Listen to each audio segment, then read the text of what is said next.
앉아주세요.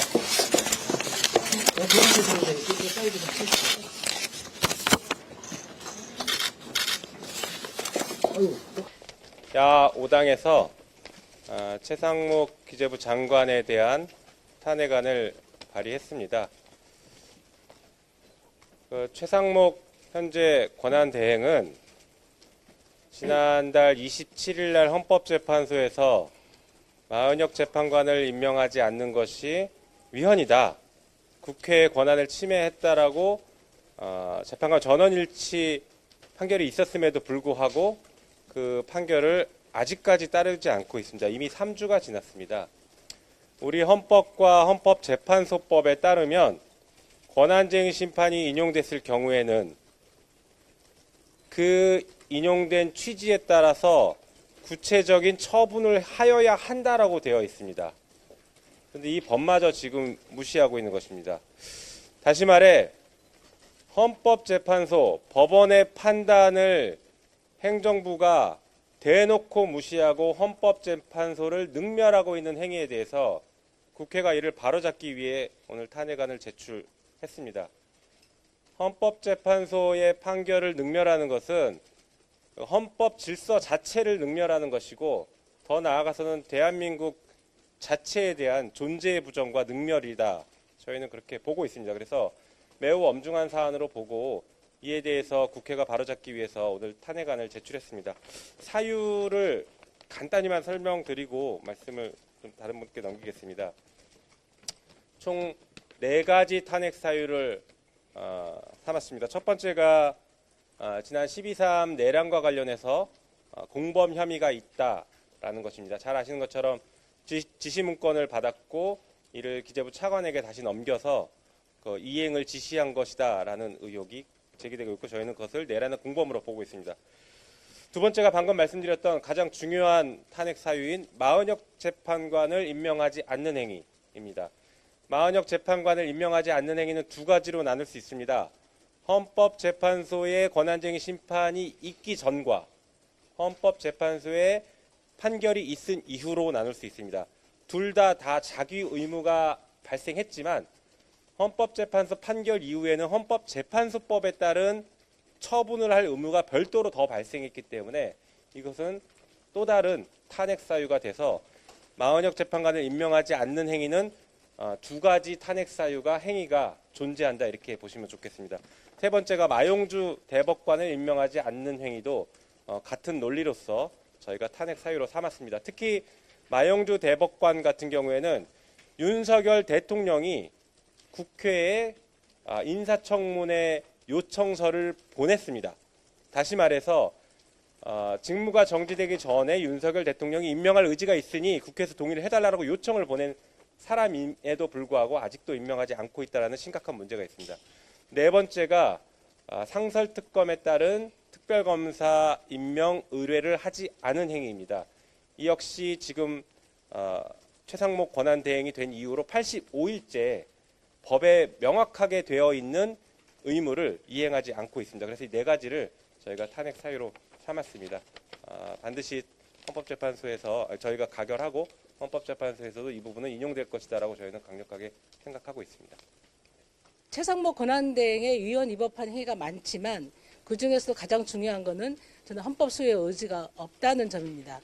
왜냐하면 헌법재판소가 설립된 취지는 87년 민주항쟁의 정신을 이어받아서 88년도에 설치가 됐고요. 그 과정에서 국민의 인권과 대한민국 법질서를 제대로 지키기 위해서 상권 분립을 명확히 했거든요. 그래서 대통령이 지명하는 3명, 그리고 추천하는 3명, 국회가 선출하는 3명, 그리고 대법원장이 지명하는 3명, 이렇게 세 요소가 입법부, 사법부, 행정부가 다 추천을 해서 또는 선출을 해서 임명하는 방식인데 국회가 선출한 재판관에 대해서는 대통령이든 그 권한대행이든 임명을 하지 않을, 그리고 그 부분에 대해서 평가할 권한이 없습니다. 그래서 국회가 선출하는 그 재판관의 인사청문 자료에도 보면 국회 선출안으로 돼 있어요. 그리고 대통령이 추천하는 몫은 임명 동의 안으로 옵니다. 그러니까 국회가 선출하면 끝인 거예요.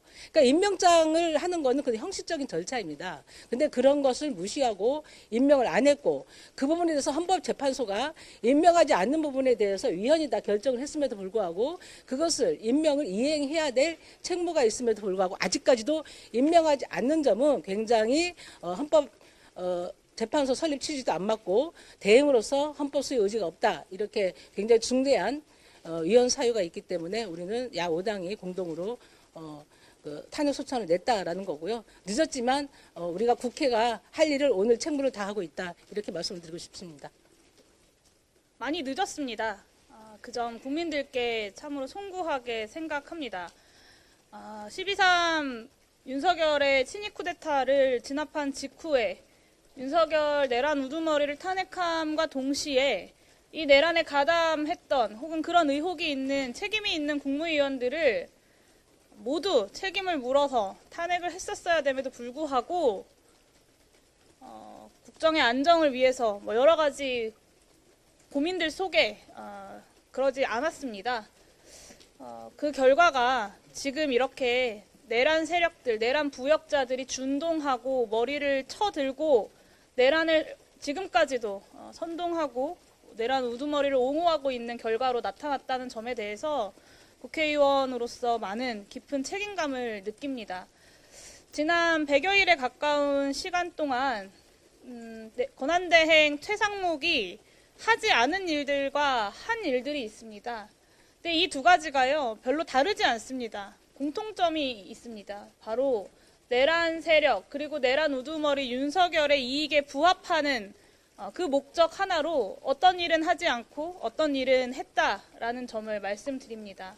헌법재판관, 대법관 임명을 하지 않았던 것 역시 내란 수계의 이해관계에 복무하기 위함이었고 수많은 거부권들을 남발하고 있는 것 역시 내란 세력과 내란 수계의 이해관계에 복무하고 있는 것이다. 그것이 동일하다라는 점을 좀 말씀드려야 할 것 같습니다. 늦었지만 지금이라도 여전히 내란 세력에게 충성을 다하고 있는 내란대행 최상목에 대한 탄핵안이 발의되게 되어서 다행이다라는 생각을 하고 또 국민들 앞에 많은 걱정하고 계실 텐데요. 국민들 앞에 당당하게 이 내란 세력의 청산까지 이어가겠다라는 약속을 드리면서 이 최상목에 대한 탄핵 반드시 가결시키겠다는 말씀 드리겠습니다. 네. 대한민국에서 헌법을 수호해야 될 가장 책임이 큰 최상목 권한대행이 지속적으로 헌법을 파괴하고 있습니다. 그러고도 우리 국민들에게 헌법을 지키라고 이야기할 수 있는 자격이 있는지 의심스럽지 않을 수가 없습니다.